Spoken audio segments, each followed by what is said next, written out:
You know, I grew up back when the hottest thing down on Pacific Avenue was the Woolworth's soda fountain. I'm a native here, and I was an only child, but I feel like I'm not anymore because I have all of you, sisters and brothers, and this is phenomenal.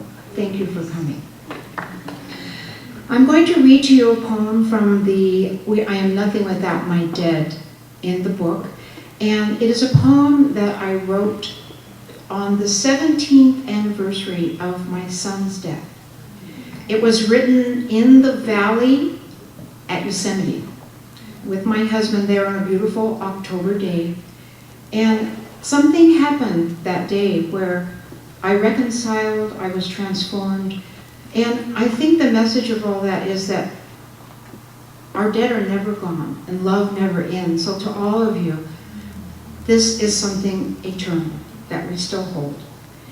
And this is called What the Meadow Gave 17 years later, a quintet for Nathan. I lie belly down in the dry autumn meadow. Golden grasses cushion my flesh, my sweating desire to remember. I rest my cheek against the mounding earth, the way a baby would splay across its mother's chest when the nipple is empty. I'm like this a long time, or maybe it's only a moment that seems like the prone forever we dream of. Though nothing I dream of can bring you back to lie beside me in this umber field. Not 100 dreams of raven flying until she returns from the blue-black canyon of death. Not 1,000 wishes blown from the seed fluff of cottonweed split open by copper slants of sun. Not even the tawny coyote, mythic head bent skyward, howling for one lost pup. Nothing will ever bring you back. And yet, this meadow grip that presses against my skin also mends. This ground that stores the seasons in its womb of dark dirt warms me. And when I smell the musk of earth's grasp on roots, I can finally remember you beyond the dying. Can finally see your amber brown eyes again, the way you rolled your fingers into fists, then flapped your thin arms up and down in rhythm to a song. The perfect V at the nape of your neck when you leaned over the table to color. The cleft in your slightly jutting chin, which I can hardly distinguish now from a crevice in the granite cliff above me, and the amber eyes of autumn leaves that blink when they flutter down, and your hands, fir branches waving in the deep blue wind, blowing across the meadow, where I lie belly down, holding the warm, dry ground of you. Thank you.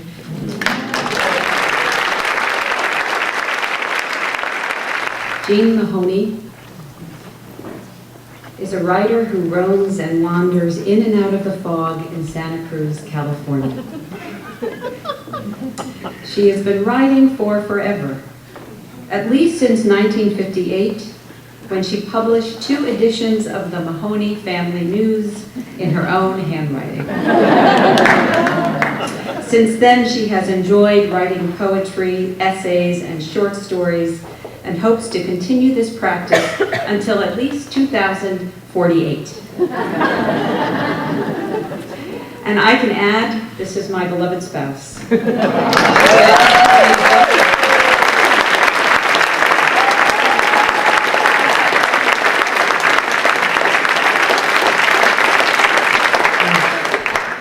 Well, Carolyn insists that I wrote this poem in our living room, but I distinctly remember writing it in the mountains.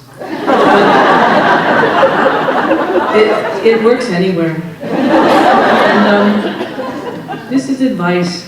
It's given to us from the people who came before us, to all of us who are living right now. And I hope that we can give it to the people in the future. And in that vein, I read it to Katie and Emily, our daughters, and I read it to their kin. We must insist that we sit in circles at nighttime when the sun goes down. Capture fire in wood or wax. Let the yellow flame pull the circles inward while our souls pulse. It is not enough to have captured fast energy in thin brown wires. It is not enough to be able to turn on moving pictures of one another in our own homes. People moving and people talking, people making love on flat screens. Time has come to return. Let us surround ourselves. We must surround ourselves with each other. Then we can relax and let our smooth arms caress, arm over arm. Let his face rest on your shoulder there and allow her feet to be intertwined with your toes. Chants will come from underneath where your heart beats. Sway, sway, back and forth, to and fro, and conjure up the ancient witches who long to be there. See the angels standing by your side. It's all there for us. It's all there, not far from the surface. Take these steps, little ones. Throw away your remote control. And in a couple of months, give away the TV. You may yearn to fill the silence, so much so that you learn to look inside yourself, in that deep place where all the hubbub of your first cry began. Breathe there from inside you, in that place of your first voice. Breathe. Breathe in. Breathe out 1,000 times. But do not count. Only be the breath. Tend to your heart. Spend time in its alleyways. See where you've become lonely. Let yourself be lonely.